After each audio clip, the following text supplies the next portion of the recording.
شهر رمضان الذي أنزل فيه القرآن هدى للناس وبينات من الهدى والفرقان.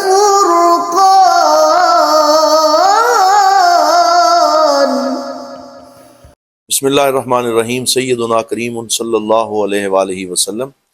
معزز سامعین و ناظرین، مرکزی دارالعلوم محمدیہ غوثیہ بیرا شریف سے رمضان ٹرانسمیشن ضیاء القلوب کے ساتھ ہم ایک مرتبہ پھر حاضر خدمت ہیں. جیسا کہ آپ کے علم میں ہے کہ اس دفعہ ہم مرکزی دارالعلوم بیرا شریف سے جو رمضان ٹرانسمیشن پیش کر رہے ہیں وہ بیرا شریف کی منتخب ذیلی ادارے اور برانچز جو ہیں ان سے براہ راست اسے نشر کیا جا رہا ہے.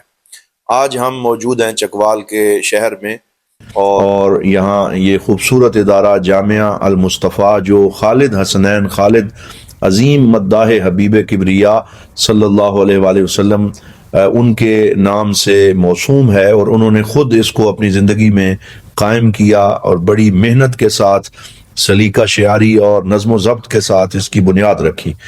اور ان کے وصال کے بعد اس ادارے کو جو ٹیم چلا رہی ہے اور سرپرستی جو احباب کر رہے ہیں ان میں سر فہرست ہیں علامہ عبد النوید حیدری صاحب.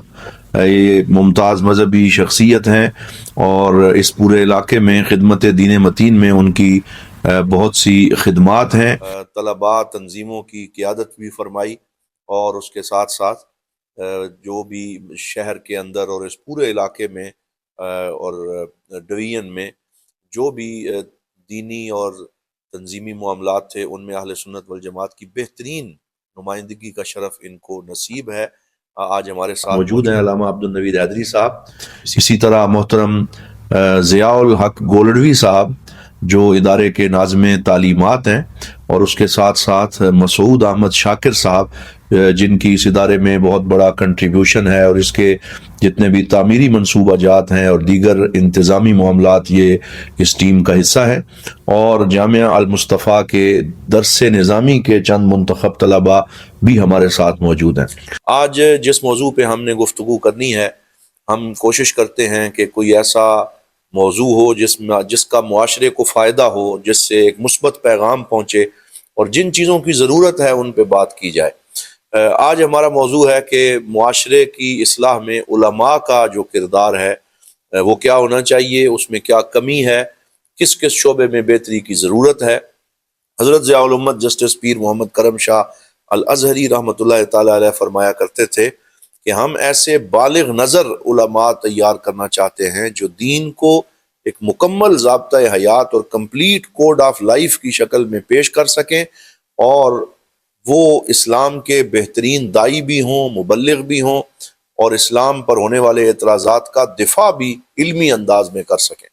حضرت ضیاء الامت رحمۃ اللہ تعالی علیہ جب اپنے طلباء کو گفتگو فرماتے اور ان کو فارغ التحصیل کرنے کے موقع پہ یہاں سے سند فراغت عطا فرماتے تو آپ فرماتے کہ جب بھی آپ گفتگو کریں تو مطالعہ کے ساتھ گفتگو کریں، تدریس کریں تو اس پہ آپ کو پوری طرح سے جو ہے وہ مشق بھی ہونی چاہیے اور عبور بھی ہونا چاہیے. اور آپ کا یہ جملہ بہت مشہور ہے کہ ایک عالم دین اگر کسی جگہ پہ 1 گھنٹہ گفتگو کرتا ہے اور اس کے 100 سامعین ہیں اور وہ بغیر مطالعہ کے گفتگو کر دیتا ہے تو اس نے اپنا 1 گھنٹہ ضائع نہیں کیا بلکہ اس قوم کے 100 گھنٹے ضائع کر دیے ہیں. پھر آپ علماء کو یہ بتاتے تھے کہ کس طرح تم نے اپنے آپ کو تیار کرنا ہے، کن موضوعات پہ گفتگو کرنی ہے، تمہارا انداز تکلم کیا ہونا چاہیے، معاشرے کے اندر کس طریقے سے تمہیں تبلیغ دین کے فرائض سر انجام دینے چاہیے. آج ہم یہ دیکھ رہے ہیں کہ علماء کرام جہاں اپنی دینی ذمہ داریاں ادا کر رہے ہیں وہاں بہت سے ایسے لوگ بھی ان صفوں میں شامل ہو گئے ہیں جو ان صلاحیتوں پہ پورا نہیں اترتے، جن کی وجہ سے بہت سے فتنے جنم لے رہے ہیں، گروہی فسادات ہیں، لسانی اور قومی بحران پیدا ہو رہے ہیں، اور ہر شہر کے اندر نئے نئے فتنے جنم لے رہے ہیں. تو اس موضوع پہ آج ہم بات کریں گے. تو میں علامہ عبدالنوید حیدری صاحب کا خیر مقدم کرتا ہوں. جناب کیسے مزاج ہے؟ جی الحمدللہ. سب سے پہلے تو ڈاکٹر صاحب آپ کا اور آپ کی ٹیم کا بہت شکریہ کہ آپ نے حضور ضیاء الامت نے جو مرکز بنایا اسلام کے لیے اور دین کے لیے، اور آج اس کی جڑیں اور شاخیں پوری دنیا کے اندر پھیل رہی ہیں، تو آپ نے اپنے ان شاخوں کو بھی اپنے ساتھ شامل کیا. اور یہاں کے، کیونکہ ہر علاقے کے اپنے مسائل اور اس حوالے سے آگاہی ضروری ہوتی ہے، تو یہ بہت ایک اچھا اقدام ہے مرکز کا، جس سے باقی جتنی ہماری شاخیں ہیں ان کو بہت حوصلہ افزائی ملے گی. اور ہم اس پہ آپ کی پوری ٹیم کو سلام پیش کرتے ہیں. جزاکم اللہ، بہت شکریہ. اس میں جو آج ہمارا موضوع ہے، میں اس لیے بھی چاہ رہا تھا کہ آپ اس پہ بات کریں کیونکہ آپ فیلڈ میں موجود ہیں جی. اور آپ چیزوں کو دیکھتے ہیں اور اس پہ آپ کی نظر رہتی ہے.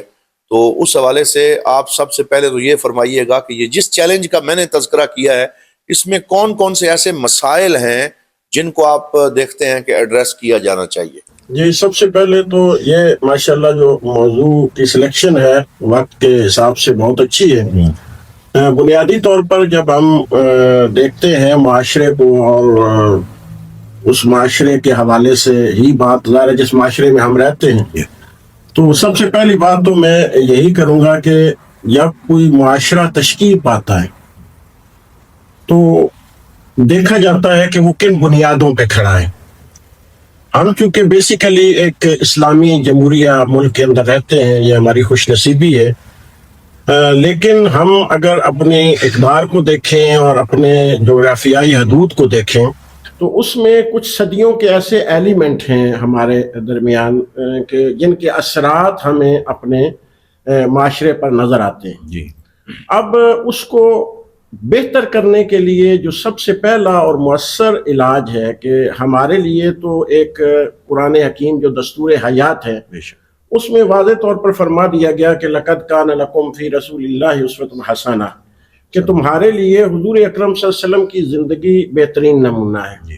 اب ہم اگر اس معاشرے کے اندر دیکھیں جس معاشرے میں سید عالم صلی اللہ علیہ وآلہ وسلم تشریف لائے، تو وہ معاشرہ قدروں کے حساب سے اور گراوٹ کے حساب سے اس معاشرے سے کوسوں پیچھے تھا. اور لیکن اس کے باوجود اس کو حضور اکرم صلی اللہ علیہ وسلم نے اس معاشرے کو ہی، یوں کہہ لیجئے کہ زوال اپنے عروج پہ تھا. زوال اپنے عروج پہ تھا، لیکن وہاں حضور اکرم صلی اللہ علیہ وسلم جب تشریف لائے، اور یہ بھی بڑی خوبصورت ایک بات ہے کہ جتنے انبیاء کرام تشریف لائے وہ سارے جو ہیں کچھ القابات اور کچھ خاص اللہ تعالیٰ کی عنایات لے کر آئے. لیکن حضور اکرم صلی اللہ علیہ وسلم نے جو اپنے لیے لقب منتخب فرمایا وہ یہی تھا کہ حضور معلم کائنات بن کر تشریف لائے. کہ حضور نے فرمایا کہ مجھے معلم بنا کر بھیجا گیا ہے، میری بعثت جو ہوئی ہے وہ علم کی وجہ سے ہوئی. تو بنیادی طور پر تو اسی دن سے یہ مشیت الہی میں طے کیا گیا تھا کہ اب قیامت تک جن بھی معاشروں کی اصلاح ہوگی وہ اسی علمی نہج پہ ہوگی. تو حضور اکرم صلی اللہ علیہ وآلہ وسلم نے جو اس معاشرے کے اندر تبدیلی پیش کی وہ کیا تھی کہ کبھی پانی پینے پلانے پہ جھگڑا، کبھی گھوڑا آگے بڑھانے پہ جھگڑا. لیکن آج ہمارے جو خطباء ہیں یا جو علماء ہیں یا جو طبقہ ہے، ہم وہ چیزیں تو بیان کرتے ہیں. مثلا بہت شوق سے ہم نے قصہ بلال سنا ہے. جی ہاں. لیکن میں اپنے سامعین کے لیے عرض کرنا چاہتا ہوں کہ ہم دیکھیں کہ بلال کے عشق کیسے پیدا ہوا. اس گہرائی کو علماء نے کبھی بیان نہیں کیا. بلال کا عشق تو بیان کیا، اس کی جفاؤں جو اس پہ ہوئی وہ تو بیان کی، لیکن اس کے اندر یہ تبدیلی کیسے آئی اگر وہ بیان کر دیتے تو معاشرے کے اندر تبدیلی اور اصلاح کا پہلو آ گیا. سیدنا بلال رضی اللہ تعالیٰ عنہ ہو گئے، کمال ہو مقام پہ پہنچے. اور ہوا کیا کہ جب ہم سیرت کی کتابوں کو پڑھتے ہیں تو حضور اکرم صلی اللہ علیہ وسلم گزر رہے تھے، یہ غلام تھے کسی کے اور چکی پیسا کرتے تھے، اور ساری رات اتنے ان کو اناج دیا جاتا کہ ان کو رات سونے کا موقع نہ مل جائے. تو سید عالم صلی اللہ علیہ وسلم کا راستے سے گزر ہوا تو آپ نے دیکھا کہ کوئی کرا رہا. تو حضور اکرم صلی اللہ علیہ وسلم نے کیا کیا کہ بجائے کان پہ اس کو نہ سنی انسنی کرنے کے آپ نے شفقت فرمائی اور اندر تشریف لے گئے. دیکھا تو ایک غلام ہے اور وہ کرا رہا ہے اور بخار ہے اسے، بے ہوشی کے عالم کے اندر ہے، تو حضور اکرم صلی اللہ علیہ وسلم اسی وقت گھر گئے. جی ہاں. اور سیدہ خدیجۃ الکبریٰ سلام اللہ تعالی علیہ آپ سے عرض کیا کہ کچھ کھانے کے لیے ہے؟ فرمایا یا رسول اللہ آپ کے لیے کچھ حصہ بچا رکھا ہے. فرمایا میرا کھانا چھوڑو مجھے دو. آپ آئے اور اپنے ہاتھوں سے اس غلام کو کھانا کھلایا، سبحان اللہ. اور گرم دودھ کا پیالہ اسے پلایا. اور پھر جب اسے تھوڑا سا کھانے سے ہوش ملا تو وہ پریشان ہو گیا. آپ نے پھر اس سے پوچھا تمہاری پریشانی کیا ہے؟ کہا اگر یہ اناج نہ پسا ہوا تو صبح مار پڑے گی. فرمایا تم آرام کرو، بیمار ہو، تمہاری جگہ یہ میں پیستا. اللہ اللہ. اور پھر حضور تواتر کے ساتھ 3-4 دن اسے کھانا بھی کھلاتے رہے اور اس کا کام خود بھی کرتے رہے.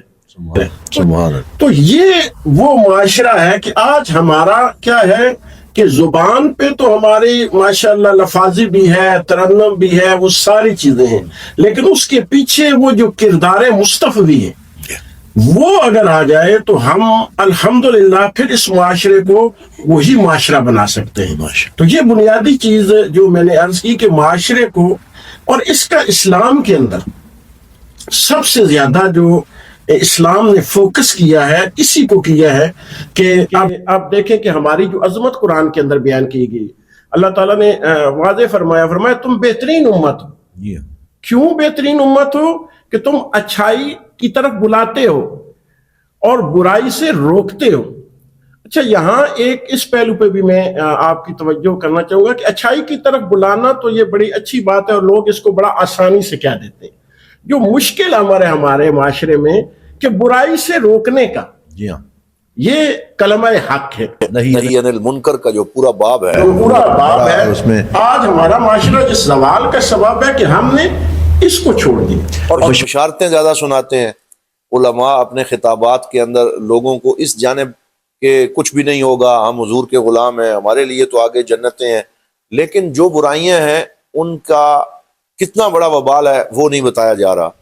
بالکل یہ بات جو ہے جب اسے روکا نہیں جائے گا تو پھر آپ کا معاشرے کے اندر کوئی بندہ 1000 گناہ گار کر کے آپ کو پاس دعا کے لیے آ جائے، آپ اسے بھی اسی طرح نواز دیں اور دوسرے کو بھی اسی طرح نواز دیں. یہ تو جو عیسائیوں کے ہاں اس وقت تحریف کے بعد ایک چیز آ گئی ہے کہ وہ عربی میں اسے کہتے ہیں سکوک الغفران، کہ وہ مغفرت کے چیک تقسیم کرتے ہیں. بے شک ایسے. اور ان کا جو کنیسہ اور پوپ ہے وہ بپتسمہ دینا اور ان کی وہ رسم ہے، وہ کہتے ہیں جی ہم نے آپ کے سارے گناہ اس لیے دھو ڈالے کیونکہ حضرت عیسیٰ جو صلیب پہ چڑھے تھے وہ آپ سب کی طرف سے کفارہ ادا کر گئے. تو نعوذ باللہ اسلام میں تو کوئی ایسا کنسیپٹ موجود نہیں. اسلام نے اس معاشرے، کیونکہ وہ پہلے گزر چکی تھی نا ثقافتیں، جب اسلام آیا تو اسلام نے ان باتوں کی نفی اس سے کی کہ سید عالم صلی اللہ علیہ وسلم نے فرمایا کہ معاشرے کا جو بنیاد ہے وہ انصاف پہ. یعنی انصاف کیا ہوگا کہ جو گناہ گار ہے اس کی پہلے اسے علادہ بھی کیا جائے اور اس کی سزا بھی مقرر کی جائے، اور جو نیکوکار ہے پھر اس کو اس کا اجر بھی دیا جائے.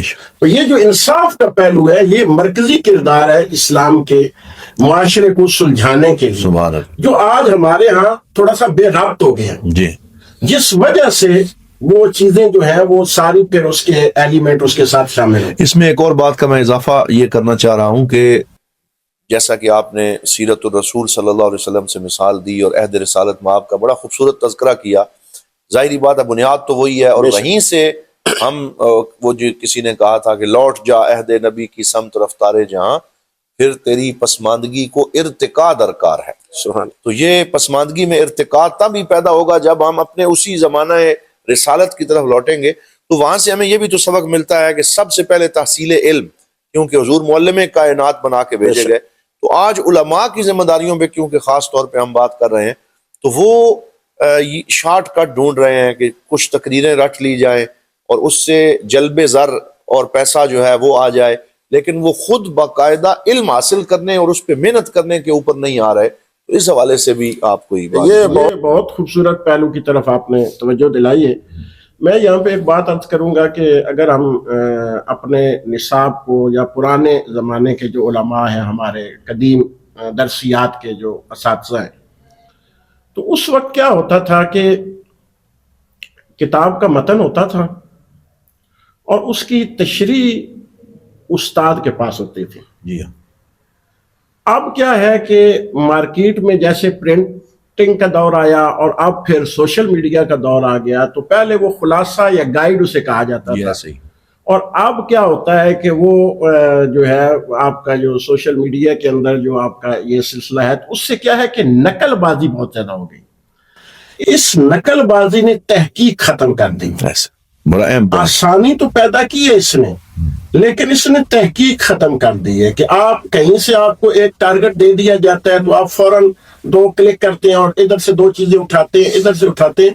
اسے ہم پرانے زمانے میں اسے ہم نقل کہتے تھے، رسوخ نہیں رہا. رسوخ نہیں رہا. بالکل. تو اب جو تحقیق کا شعبہ ہے وہ بالکل پس پش ڈال دیا گیا ہے. اور تحقیق کے لیے حضور ضیاء الامت کی مثال آپ لے لیں تو آپ فرماتے تھے کہ جب میں مطالعہ کے لیے تحقیق کے لیے بیٹھتا تھا تو ظاہر ہے نیند کا آنا ایک فطری عمل ہے.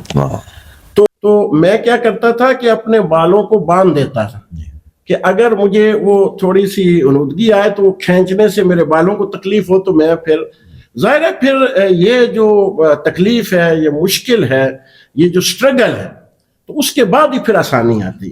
آپ اکثر شعر پڑھتے تھے نا کہ اے شمع تجھ پہ رات یہ بھاری ہے جس طرح میں نے تمام عمر گزاری ہے اس طرح. بے شک واقعی وہ تو بڑی محنت ہے، ساری رات جاگنا اور محنت کرنا اصول علم کی خاطر. رات جگوں کے لیے اب دیکھیں کہ اگر ہم اپنے علماء کو دیکھیں، مثلا میرے ذہن میں ایک واقعہ آ گیا کہ علامہ فخر الدین رازی بہت بڑے مفسر ہیں، اور آپ ان کی تفسیر دیکھیں اور بہت سارے علم کے موتی وہاں سے ملتے ہیں.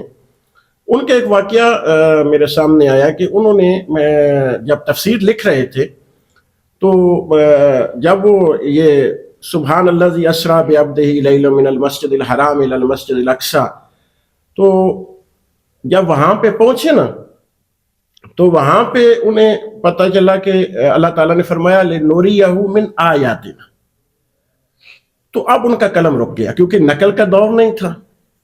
تو ان کے ذہن میں ایک ابہام پیدا ہو گیا، وہ خود بیان کرتے.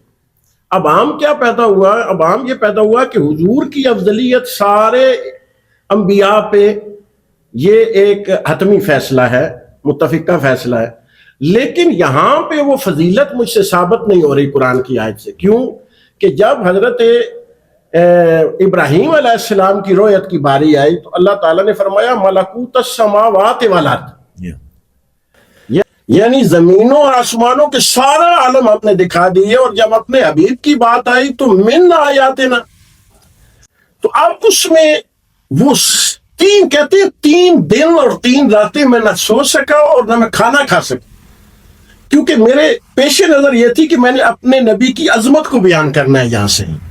لیکن وہاں وہ جو کمپیریزن آ رہا تھا اس میں عظمت میرے ذہن میں آ نہیں رہی تھی.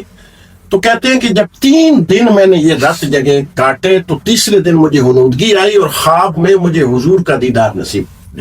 جب تشنگی بڑھتی صلی اللہ علیہ وسلم جی تو پھر تو کہتے ہیں کہ سید عالم نے مجھ سے پوچھا راضی میری شان لکھتے لکھتے پریشان کیوں ہو؟ فرمایا یا رسول اللہ میرے سامنے یہ جو علمی اور گرامر اشکال پیدا ہو گیا ہے. تو آپ نے کہتے ہیں کہ مجھے حضور نے پھر یہ عطا فرمایا کہ راضی تم من پہ پریشان ہو گئے ہو اور نا نے تمہاری پریشانی دور نہیں کی. آیات نا سبحان. فرمایا ملکوت السماوات، جو وہاں اضافت ہے وہاں آسمانوں اور زمین کی طرف ہے، اور آیات کی جو اضافت ہے وہ میری طرف ہے. تو میری ایک آیت جو ہے وہ سارے عالم سے کم از کم 120 گنا بڑی ہے. سبحان اللہ. تو اگر کم از کم 3 بھی دکھائی ہیں تو کتنے گنا بڑا جو مشاہدہ ہے میں نے عطا فرمایا. سبحان اللہ. تو ہم بات وہ کر رہے تھے کہ تدبر اور قرآن حکیم کو اگر آپ پڑھیں تو جہاں بھی ہے معاملہ ہوتا ہے اللہ تعالیٰ کہتا ہے تم تدبر کیوں نہیں کرتے، تم اس پہ فکر کیوں نہیں کرتے. افلا یتدبرون القرآن ام علی قلوب اقفالها. بے شک اس طرح کی بہت سی آیات. یہ جو چیزیں ہیں یہ ہمیں اس طرف مائل کرتی ہیں، سوچنے کی طرف اور اس کی تحقیق کی طرف. تو یہ بات ختم ہوگی. اب دیکھیں ہمارے ہاں میں اس چیز کا قائل ہوں کہ ایک نصاب منایا گیا، اس میں بہت سارے لوگ بیٹھے گئے، اس میں گرامر بھی ہے، اس میں فقہ بھی ہے، اس میں اصول حدیث بھی ہے، وہ ساری چیزیں. تو ایک کتاب ہے نا، ہمارے ہاں یہ کیا ہوا کہ ہم نے اس کا مطالعہ کیا، رٹا لگایا، یا اس کی گائیڈ کو پڑھا یا اس کے خلاصہ کو پڑھا، امتحان دے دیا، 70% 75% مارک آ گئے. لیکن اب اس فارمولے کو جو ہم نے پڑھا ہے اپنے طور پر لگا کر کیا قرآن کی تشریح کی؟ قرآن کو اپنے طور پہ سمجھنے کے لیے جو علم ہم نے کتابوں میں پڑھا ہے اس کی روح سے کتاب کو ہم نے مفصل طور پہ پڑھنے کی کوشش کی. مطلب ہے جو رٹا سسٹم جس کو آپ کہہ سکتے ہیں وہ تحقیق سے آپ کو دور کرتا ہے. ہم سندوں کے چکر میں پڑ گئے ہیں, ہم ڈگریوں کے چکر میں پڑ گئے ہیں. تو یہ ڈگریاں اور سندیں آپ کو نوکری تو دلا سکتی ہیں, آپ کا ویژن جو ہے وہ وسیع نہیں کر سکتی. بہت اچھی بات, یہ حقیقت ہے اور یہ المیہ ہے اس دور میں. تو اب تک کی جتنی ناظرین گفتگو ہو چکی اس سے ساتھ ساتھ اگر ہم کنکلوڈ کرتے جائیں تو ہم یہ کہہ سکتے ہیں کہ اس دور کے جو علماء اور طلباء ہیں ان کی یہ ذمہ داری ہے کہ پہلے تو وہ رسوخ کے ساتھ رت جگہ کریں, پڑھیں, تدبر کریں اور علم سے جی نہ چرائیں, خلاصہ جات اور نقالی جو ہے اس کی کوشش نہ کریں, بلکہ وہ یہ کوشش کریں کہ جو پڑھیں اس کے اوپر انہیں پورا عبور ہو, عربی عبارت انہیں آتی ہو, گرامر, صرف, نحو اور تمام جو چیزیں ہیں ان کے اوپر انہیں کوئی اشکال اور ابہام نہ ہو.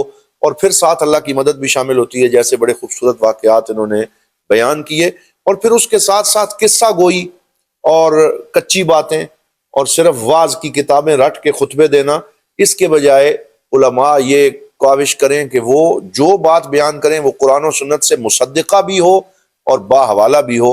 اور ایسے واعظین کو ہمارے جو حضرات سن رہے ہیں, مختلف مسجد کمیٹیوں کے صدور, مختلف انتظامیہ کے لوگ جو صرف سریلے مقررین کو ممبر دے رہے ہیں اور ان کے اوپر نوٹ نچھاور کیے جا رہے ہیں, اس سے بھی اہل سنت کا کتنا بڑا نقصان ہو رہا ہے کہ بجائے کوئی علم کی بات کرنے کے ہم لوگ انٹرٹینمنٹ کے چکر میں پڑ گئے ہیں. تو اس پہ آپ بھی کچھ فرمائیے, یہ بہت بڑا بحران ہے. بیسیکلی بات یہ ہے کہ ہم اسلام پسند ہیں, معیشت قوم اسلام پابند نہیں. بنیادی طور پر ہر شخص یہ چاہتا ہے, اسلام کو وہ پسند کرتا ہے, جی ہاں, اس کی خوبیاں, اس کے محاسن بیان کیے جائیں, اس طرح سید عالم صلی اللہ علیہ وسلم کے محاسن بیان کیے جائیں. تو یہ ایک فطری عمل ہے کہ آپ کا دل اس کی طرف راغب ہوتا ہے. لیکن قرآن حکیم کا یا اسلام کا یا پیغمبر اسلام کا ان کی تعلیمات کا مطلوب یہ نہیں. مطلوب تو یہ ہے کہ آپ اس علم سے پہلے اپنے اندر تبدیلی لائیں, جی ہاں, پھر آپ کے کردار کی خوشبو جب معاشرے کے اندر پھیلے گی تو پھر اس سے حسن پھیلے گا. جی ہاں, میں ایک مثال آپ کے سامنے عرض کرتا ہوں کہ اگر ہم نے پڑھ لیا کہ حق پہ قائم رہنا ہے, اب یہ ساری زندگی پڑھتے رہے, کبھی پریکٹیکل بھی تو اس کا ہو. جی ہاں, سید عالم صلی اللہ علیہ وسلم کی اگر سیرت دیکھیں تو حضور اکرم صلی اللہ علیہ وسلم سے سارا عرب متاثر تھا. ایسے سارے اہل مکہ آپ کی تعریفیں کرتے تھے. اعلان نبوت سے پہلے کوئی جھگڑا نہیں تھا آپ کا کسی کے ساتھ. جی, مثال نہیں ملتی 40 سالوں کے اندر کہ کسی شخص نے آپ کے احترام کے اندر کمی کی ہو, ادب کے اندر کمی کی ہو. مخالفت کیوں بنی؟ کلمہ حق کہنے کی. ایسا ہی ہے. تو یہ تو ایک اٹل حقیقت ہے کہ جو باطل قوتیں ہیں وہ حق کے خلاف ضرور ڈٹتی. اب حضور کا جو منبر ہے اس کا پہلا تقاضا یہ ہے کہ وہاں سے حق بیان حق ہونا چاہیے. بالکل. اور اس کے لیے ہمارے بزرگوں, تاریخ ہماری بڑی پڑی ہے. لا یخافون لومۃ لائم, وہ کسی ملامت کرنے والے کی اس معاملے میں پرواہ نہ کرے. اور اگر ایک شخص بھی ایسا کھڑا ہو جائے نا, آپ مجدد صاحب کو دیکھیں, اس دور میں دینی اکبری کے خلاف کتنے لوگ کھڑے ہوئے, لیکن ایک اکیلے شخص کی آواز پورے ملک پر اور پوری سلطنت پر حاوی ہو گئی. اس کے پیچھے کیا تھا؟ ایک کردار تھا اور ایک حق تھا. اور یہی بات ہمیں وہ سورہ عصر میں جو خلاصہ ہمیں ملتا ہے وہی ہے کہ وَتَوَاصَوْا بِالصَّبْرِ وَتَوَاصَوْا بِالْحَقِّ. یہ حق سے جو چیزیں لوگوں کو ہٹاتی ہیں اس دور میں, موانع جو ہیں یا جو رکاوٹ بیریئرز ہیں, اگر ان کا ہم ذکر کریں تو ان میں ایک بیریئر تو یہ ہے کہ اپنے پیٹ کا خیال, کہ اگر میں حق بات کروں گا تو میری روزی اور روٹی جو ہے وہ رک جائے گی. اس طرح کی چیزیں ہیں. سب سے پہلے جو ہمارے ہاں, اس طرف آپ نے بڑا صحیح اشارہ کیا کہ ہمارے ہاں جو تبلیغ دین ہے یا دین کے جتنے بھی پہلو ہیں, بدقسمتی سے ہم نے اسے روزگار کے ساتھ منسلک کر لیا. جی ہاں. اور ہم پوری کوشش کرتے ہیں کہ ہماری وہ سیفٹی رہے، جی ہاں، اور اس کے لیے پھر یہ ساری چیزیں حائل ہو جاتی ہیں۔ اب اس کا معاشرے پر جو اثرات ہیں اس کے دو ہیں۔ ایک تو پہلی غلطی تو ہماری حکومت وقت کی ہے کہ کچھ ان کی بھی ذمہ داریاں ہیں کہ جہاں وہ بہت ساری چیزوں کو فیسیلیٹیٹ کرتے ہیں، وہاں ان کا یہ بھی ہے کہ جو جماعت حق کا کام کر رہی ہے اور پیغام دے رہی ہے تو ان کے لیے بھی کچھ ایسی مراعات ہونی چاہیے۔ اور دوسرا یہ ہے کہ دین اسلام کو یا اس کے علم کو کمائی کے لیے نہیں اختیار کرنا چاہیے، بلکہ کمائی کا ذریعہ اگر ہمارا کچھ اور ہو جائے تو پھر ہم اس کو بہتر طور پر بیان کر سکتے ہیں، اور دین صرف خالصتاً اللہ اور اللہیت کے لیے ہو۔ جیسے ہم پیچھے دیکھتے ہیں کہ جب اوائل دور میں یہ سلسلہ شروع ہوا تو اس میں جو ہمارے علماء تھے ان کو ساتھ کچھ چیزیں اور پڑھائی جاتی تھیں، یعنی فنی اعتبار سے، مثلا حکمت، جسے آپ میڈیسن کا علم کہہ سکتے ہیں، پرانا طب کا جو علم ہے، تو اس سے کیا ہوتا تھا کہ وہ اپنا جو پیٹ پوجا ہے وہ اس طب کے شعبے سے ایسے یہ علماء کا وتیرہ رہا ہے، اور یہ دینی جو خدمات ہیں وہ فری میں اور فری آف کاسٹ جو ہے اس کو پیش کرتے، ان کا وقار بھی زیادہ تھا، معاشرے میں ان کا احترام بھی زیادہ تھا، احترام زیادہ تھا۔ تو جب ہمارے مالی، اور اس کو پھر ہم نے جو ہمارے لوگ ہیں ہمارے معاشرے میں، خصوصاً ہمارے ہاں، میں اپنے کلچر کی بات کرتا ہوں کہ ہمارے ہاں جو موجودہ محفل نعت کا ایک کنسیپٹ آ گیا، اور اس میں پھر لوگوں کو صرف خوش کرنے کے لیے جو شعراء انہوں نے، اب اصولاً تو یہ ہے کہ نعت لکھنے کے لیے عالم ہونا ضروری ہے، کہ جیسے یہ تو آپ نے بڑا حساس موضوع چھیڑ دیا ہے، اس میں کچھ پردہ نشینوں کے بھی نام آتے ہیں۔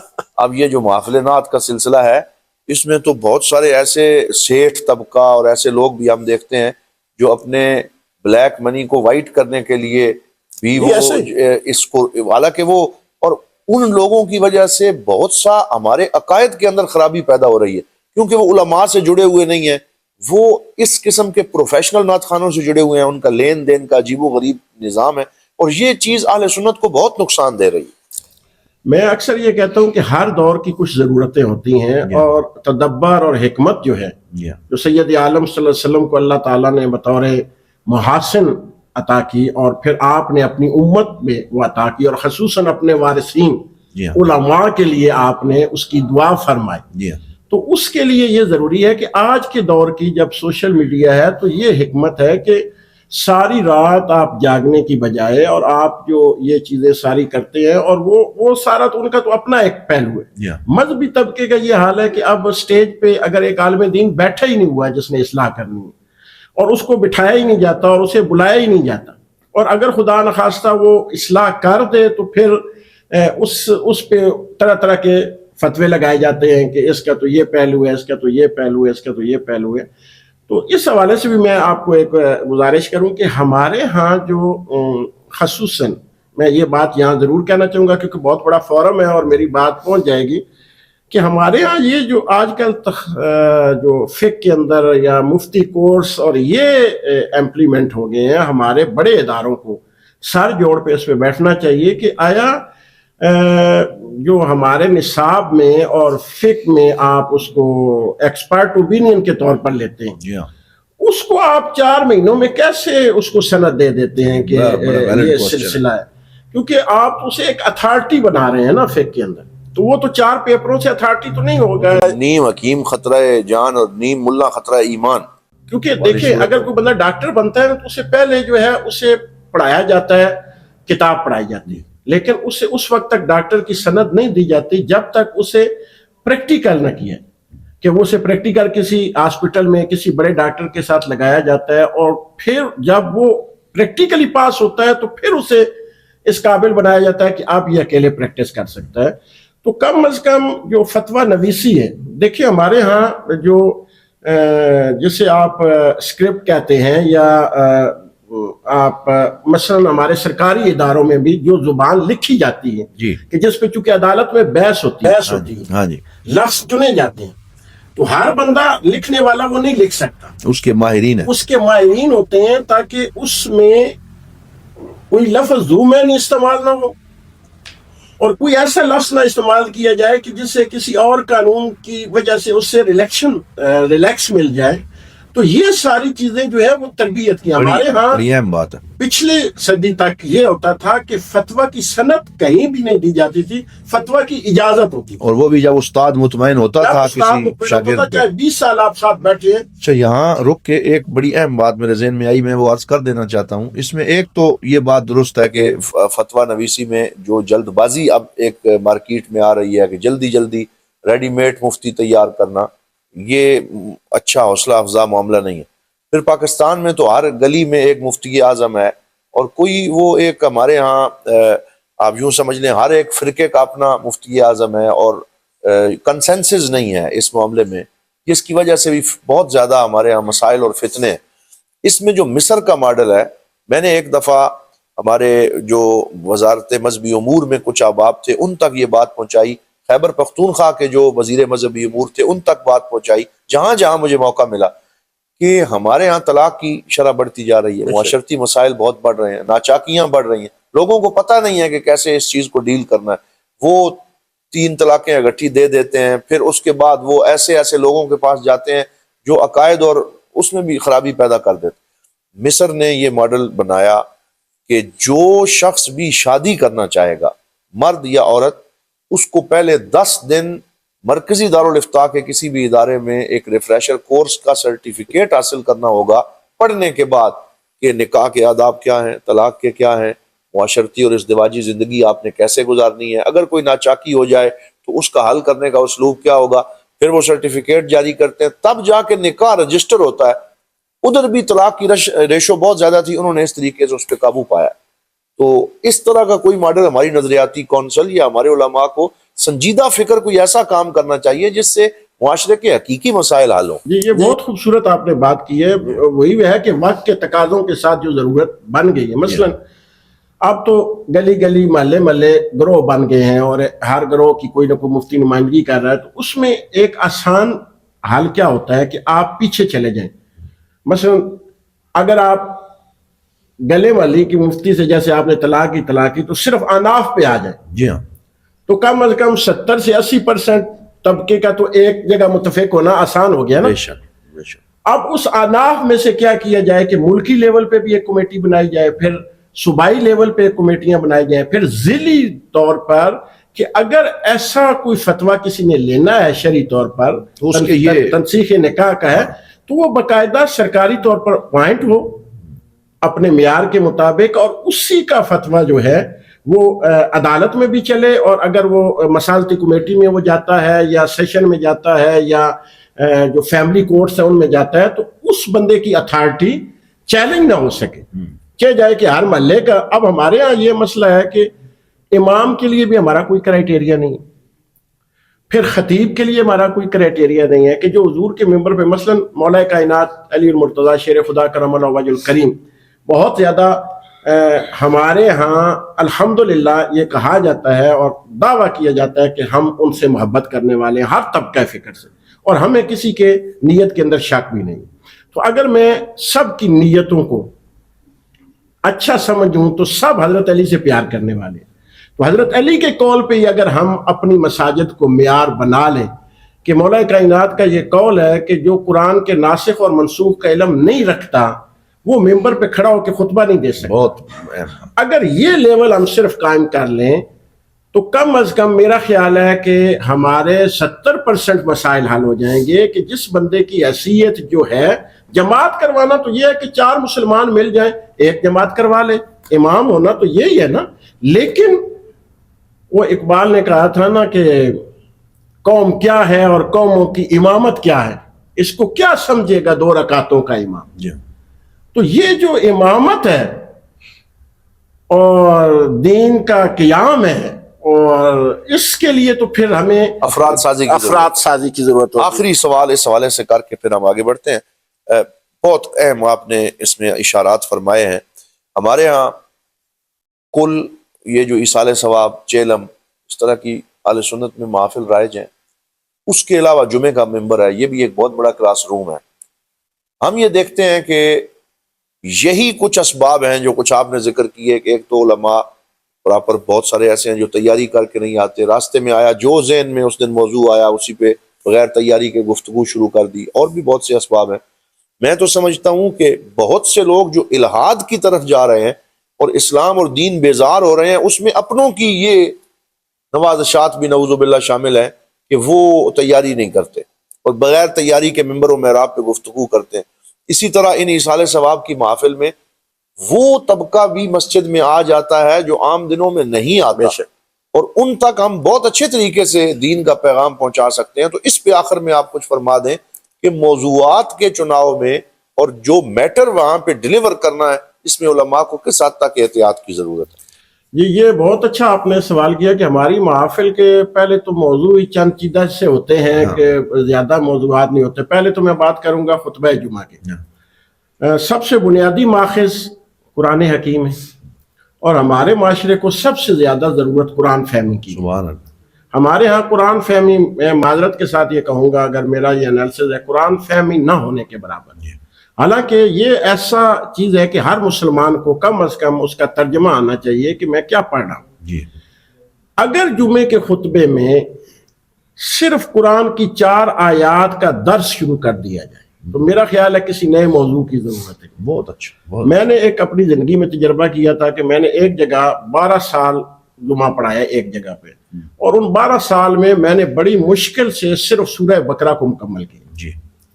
تو اتنا وسیع کینوس ہے قرآن حکیم، تو سمندر ہے۔ اب دوسرا رہ گیا ہماری کل کی اور چیلم کی، کیونکہ زیادہ تر ہم اسی پہ خرچہ کرتے ہیں، اور ہمارے علماء بھی شاید کچھ اپنے مفاد کے لیے اس کے مختلف پہلو بیان کرتے ہیں، افضلیت اور اس کے کمال۔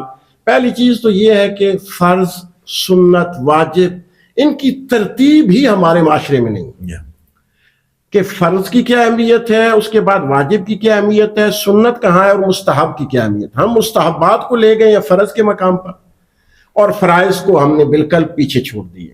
یہ ایک تو پرائرٹیز ہماری قائم ہونی چاہیے اس حوالے سے۔ دوسرا، کل پہ میں بڑی ایک سخت سی بات کہنے لگا ہوں اس پلیٹ فارم سے، کہ کل پہ اگر میاں محمد بخش کو پڑھنے کی بجائے محمد الرسول اللہ کو پڑھ لیا جائے تو بہت زیادہ تبدیلی آ جاتی ہے۔ لیکن یہ نہیں ہوتا کہ نعت خان بھی میاں محمد کو بخش رہا ہے اور جو خطیب ہے وہ بھی میاں محمد کو پڑھ رہا ہے، اور محمد الرسول اللہ صلی اللہ علیہ وسلم جن کو لایا اس لیے گیا تھا کہ قیامت تک ہدایت کا نور جاری رہے، ان کو اگر پڑھ دیا جائے، ذوق کے لیے کچھ اشعار اگر پڑھ بھی رہے ہیں، لیکن فوکس آپ کے کہنے کا مقصد یہ ہے کہ وہ قرآن مرکزیت جو ہے، جو آپ پیغام دینا چاہتے ہیں، وہ اصل مقصد آپ نہ بھولیں کسی جگہ، جہاں پہ آپ کھڑے ہیں، نماز جنازہ میں کھڑے ہیں، کسی جگہ پہ کھڑے ہیں۔ اور سب سے بڑی بات یہ ہے کہ حق چھپانا، علماء کے کردار کے حوالے سے بات ہو رہی ہے تو میں آخری بات یہ کہہ رہا ہوں کہ جان بوجھ کے حق کو چھپانا یہ بہت بڑا مسئلہ ہے ہمارے دور کا۔ اگر اس کو ہم حکمت، میں یہ ضرور کہتا ہوں کیونکہ ہمارا بیرا شریف کا منہج بھی یہی ہے کہ حکمت ضرور ہونی چاہیے، اس میں فراست ضرور ہونی چاہیے، اس میں اخلاقی پہلو ضرور ہونے چاہیے، لیکن کتمان حق نہ ہو، لیکن اس میں حق کو چھپانا مقصود نہ ہو، اس کا اظہار ضرور ہونا چاہیے۔ جی ماشاءاللہ۔ تو بہت اہم اور خوبصورت اشارات اور تجاویز پہ مبنی یہ گفتگو، ہم اس پہ آپ کے شکر گزار ہیں۔ اب کیونکہ ہم نے اپنے پروگرام کا فارمیٹ یہ رکھا ہوا ہے کہ جس ادارے میں ہم جاتے ہیں اس ادارے کی تاریخ اور کب وہ بنا اور اس کی کچھ خدمات پہ بات ہوتی ہے، تو میں یہ چاہوں گا کہ اس پہ اگر آپ بھی کچھ فرمانا چاہیں، اور پھر محترم ضیاء اللہ گولڈوی صاحب جو ہیں ان سے بھی ہم اس حوالے سے کچھ سماعت کریں۔ جیسا کہ آپ نے پہلے تعارف میں کہا کہ قبلہ خالد حسنین خالد رحمۃ اللہ تعالیٰ علیہ، آپ اور ہماری یہ ٹیم جو ہے، ہم بچپن سے اکٹھے ہیں سارے، تو الحمدللہ اس ادارے کا جو بنیاد تھی وہ ایک نعت، دیکھیں نا، میں نے وہی اپنی گفتگو کو جو میں نے کی ہے اس کا آپ تسلسل ادھر دیکھیں ہمارے پریکٹیکل میں بھی، کہ ہم نے پہلے ایک نعت اکیڈمی بنائی نعت کے فروغ کے لیے۔ اس دور میں نعت بڑی پڑھی جاتی تھی، آڈیو کا دور تھا، ویڈیو نہیں تھی۔ پھر اس اکیڈمی کو ہم جو ہے نا ایک اکیڈمی کی صورت کے اندر لے گئے، جس میں کمپیوٹر کورسز، جب مشرف کا دور آیا اور کمپیوٹر ان ہوا ہمارے سارے محکموں میں، تو کمپیوٹر کورسز کی طرف لے گئے، language courses, English language course, Arabic language course, اور یہ اس کی طرف لے گئے. اور پھر 2012 میں اللہ تعالیٰ نے ہمیں اس ادارے کی بنیاد رکھنے کی سعادت عطا فرمائی. 1 جنوری 2012 کو ہم نے اس کی بنیاد رکھی، اور 13 میں اس کا پہلا حصہ جو تھا وہ انیشل مکمل ہوا، تو ہم نے حفظ کا شعبہ 13 میں شروع کر دیا. اور پھر اس کی تعمیرات اور اس میں اضافہ، وہ ساری چیزیں ساتھ ساتھ چلتی رہیں. قبلہ خالد بھائی کے وصال کے بعد الحمدللہ اللہ تعالیٰ نے ان کو یہ عزت عطا فرمائی کہ جب عاشق جاتا ہے تو اور میلے لگتے ہیں. تو پہلے شعبے کم تھے، ان کے جانے کے بعد فوراً پھر درس نظامی کا شعبہ بھی شروع ہو گیا، تجوید کا شعبہ بھی موجود ہے، پرائمری اور مڈل کا اسکول کا بھی ہمارا جو حضور ضیاء الامت کا ویژن تھا اس کے مطابق ہمارا سلسلہ ہے الحمدللہ. تو یہ ایک سلسلہ نور ہے، اور المصطفیٰ ہم نے اس کا نام خوبصورت حضور صلی اللہ علیہ وسلم کے نام سے منسوب کیا. اور اللہ تعالیٰ بس ان کے درجات بلند فرمائے اور یہ مشن ہمیں آگے جاری رکھنے کی توفیق عطا فرمائے. بہت شکریہ. اس پہ دونوں احباب ضیاء اللہ گولوی صاحب اور مسعود احمد شاکر صاحب کا بھی کچھ پیغام ہم لیں گے، کوئی تجویز، کوئی دعوت اپنے اس ادارے کے تعارف میں جو وہ فرمانا چاہیں. آئیے اب ضیاء اللہ گولوی صاحب سے ہم سنتے ہیں. جی بسم اللہ الرحمن الرحیم. 1 جنوری 2012 قبلہ الحاج خالد حسنین خالد رحمۃ اللہ تعالیٰ علیہ آپ نے اپنی ٹیم کی ہمراہ اس ادارے کی بنیاد رکھی. تقریباً 2013 کے مڈ میں ہمارا شعبہ حفظ جو ہے اس کا آغاز کر دیا گیا باقاعدہ، اور اس کے بعد بلڈنگ کے تعمیراتی جو منصوبہ جات تھے وہ بھی ساتھ ساتھ جاری رہے. الحمدللہ ابھی تک ہماری نئی بلڈنگ جو خالد بھائی کے وصال کے بعد جس کا آغاز کیا گیا اس کا کام جاری ہے. تو اس وقت الحمدللہ ہمارے پاس شعبہ حفظ بالتجوید، ناظرہ بالتجوید اور شعبہ درس نظامی، اور ساتھ ساتھ انہی بچوں کی اسکولنگ کی بھی جو شعبہ ہے وہ ہمارا جاری ہے.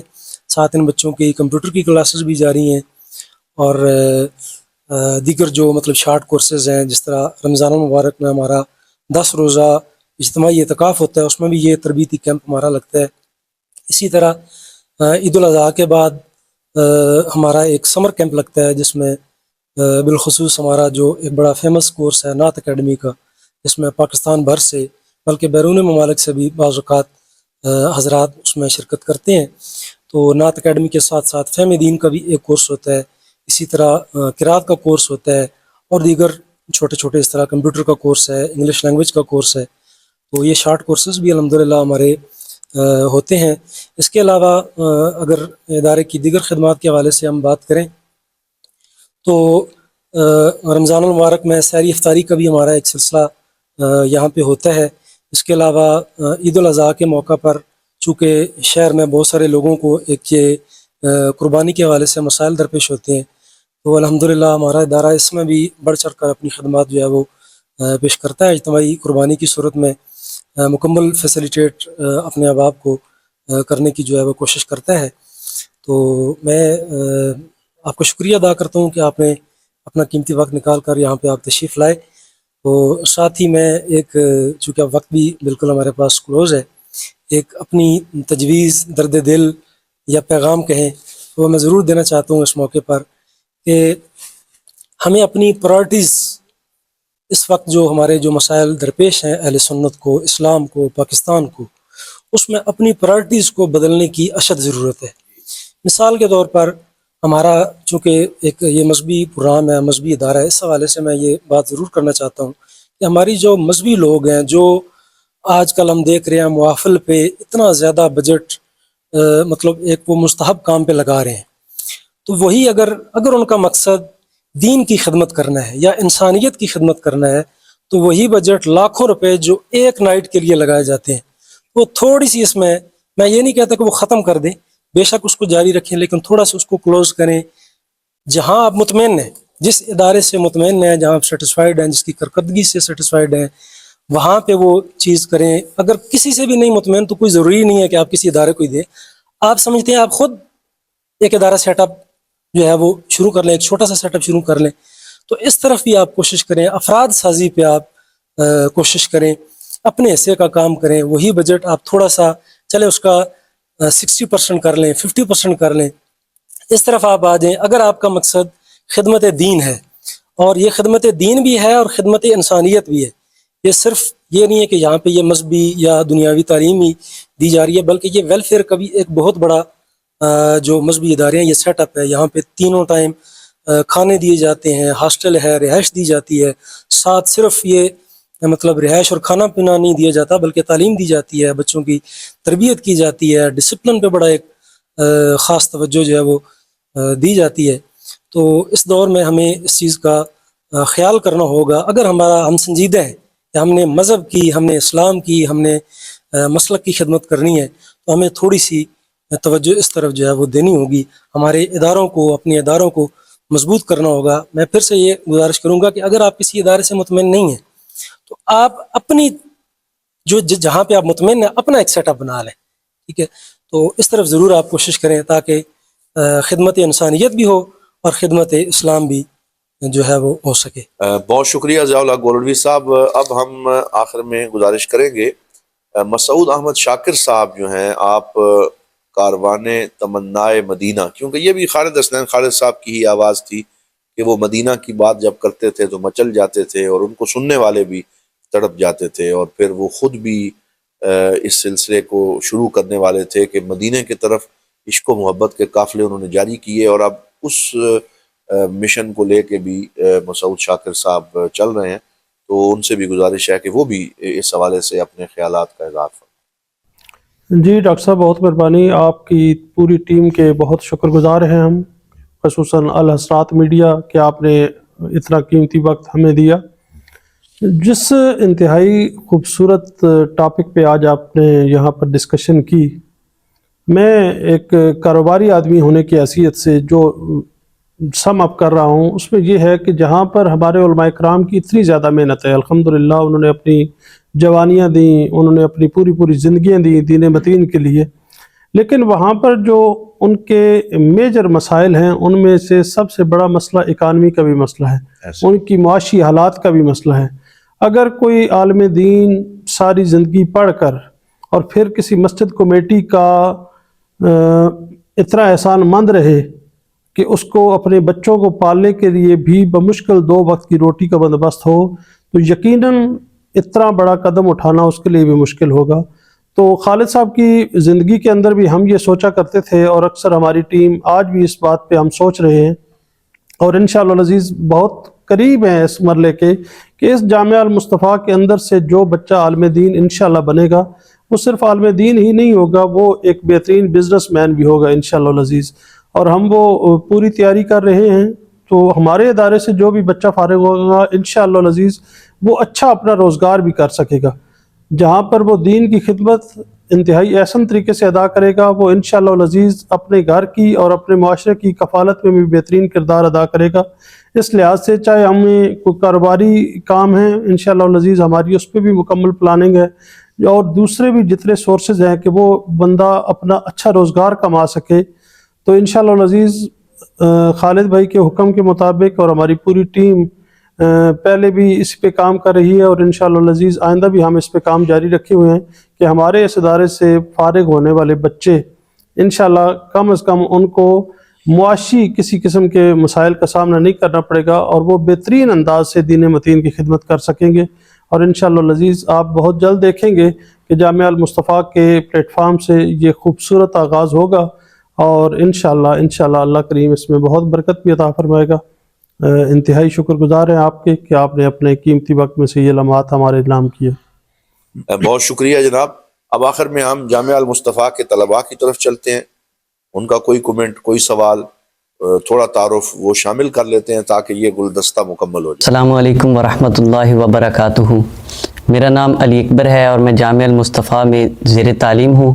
میں اس وقت سال دوم میں پڑھ رہا ہوں. میرا سوال جناب استاذی علامہ عبدالنوید حیدری صاحب سے تھا. میرا سوال ایک بہت ہی اہم موضوع پر ہے. حضور علیہ الصلاۃ والسلام کی حدیث ہمیں مسلم شریف میں ملتی ہے. حضور علیہ الصلاۃ والسلام نے ارشاد فرمایا اجتنبوا السبع الموبقات، کہ 7 ایسی چیزوں سے بچو جو ایمان کو ہلاک کر دیتی ہیں. ان میں حضور علیہ الصلاۃ والسلام نے شرک کے بارے میں بتایا، ان میں ہمیں رشوت خوری کے بارے میں، سود خوری کے بارے میں، اور کسی نفس کو قتل کرنے کے بارے میں، اور صالحات مومنات پر قذف لگانے کے بارے میں آپ سے یہ گزارش کرنا چاہتا ہوں کہ ہمارے جو خطباء ہیں اور جو علماء ہیں ان کی اس طرف توجہ دلائی جائے کہ یہ جو ایک سود خوری ہے جو بینکاری سسٹم میں آج کل عام ہے، اور اس کے بعد جو ہمارے ہاں کسی بھی جان کی کوئی اہمیت نہیں ہے، ان چیزوں کی طرف خطباء کی توجہ دلائی جائے کہ ان کے موضوع ایسے ہونے چاہیے جو صرف ہمیں اسلام کی بہتری اور ہمیں ہمارے ایک ملک میں سیاست اور اس میں بہتری لانے کے بھی کارآمد ہوں۔ ماشاءاللہ ہمارے اس بیٹے نے بڑی اچھی جو ہے توجہ دلائی ہے، اور بڑا خوبصورت حضور اکرم صلی اللہ علیہ وسلم کی حدیث کا ایک تو خوشی یہ ہے کہ ماشاءاللہ جامعہ المصطفیٰ جن کے نام سے ہے ان کے نام کی باتیں ہمارے اسٹوڈنٹ کر رہے ہیں، تو بالیقین وہی سوچ یہ ٹیم بحیرہ شریف سے بھی سوچ کے آئی ہے، اور ہم اس میڈیا کے ذریعے بھی یقیناً یہ ان خطباء کے لیے ہم پیغام دے رہے ہیں غیر محسوس انداز میں کہ جو ہمیں سنیں گے تو وہ یقیناً اس طرف توجہ دلائیں گے اگر پہلے ان کی توجہ نہیں ہے۔ اور ہر پلیٹ فارم سے ہم کوشش کریں گے، آپ بھی جہاں جائیں گے آپ نے یہ سوچ رکھی ہے، ہم بھی جہاں جاتے ہیں انفرادی طور پہ لوگوں کے ساتھ بیٹھتے ہیں یا اجتماعی اہل سنت کی کوئی میٹنگز ہوتی ہیں ان میں ہوتا ہے، تو یقیناً ہم جو ہمارے ادارے کے سربراہان ہیں ان کے پاس بھی جب بیٹھتے ہیں تو یہ جتنی باتیں آن دی مائک آپ کے سامنے کی ہیں یقیناً ان کے سامنے بھی کرتے ہیں، لیکن بحیثیت قوم ہم اگر سارے یہ کوشش کریں گے تو پھر ایک اجتماعی سوچ پیدا ہوگی۔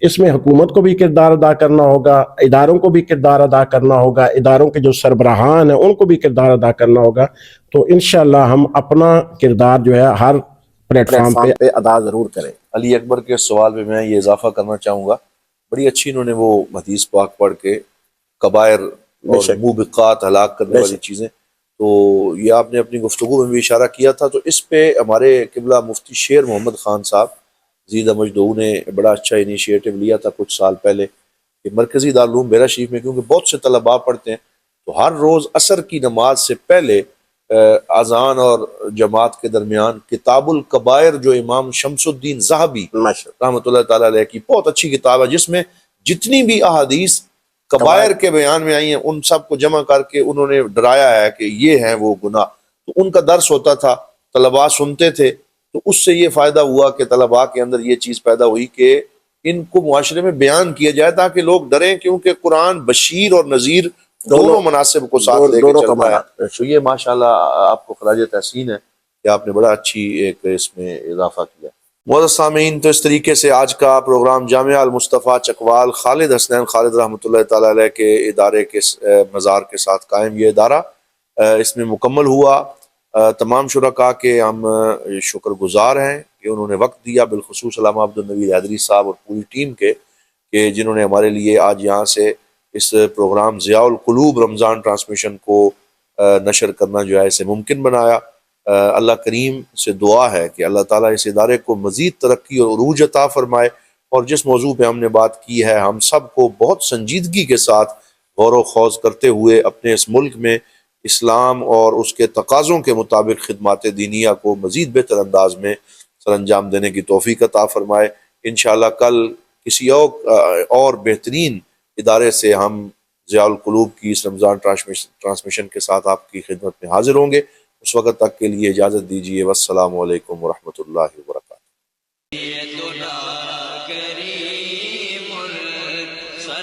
دارالعلوم محمدیہ غوثیہ بحیرہ شریف دینی اور عصری تعلیم کا بے مثال ادارہ ہے، جہاں عصر حاضر کے تقاضوں کے مطابق قرآن و سنت کی تعلیم دی جاتی ہے، اور ہر سال ہزاروں طلباء و طالبات زیور تعلیم سے آراستہ ہو رہے ہیں۔ رمضان المبارک کے بابرکت لمحات میں زکوٰۃ و صدقات اور مالی تعاون اس عظیم ادارے تک پہنچا کر اس مشن میں اپنا حصہ ڈالیں۔ درجہ ذیل اکاؤنٹس پر اپنا تعاون ارسال فرمائیں۔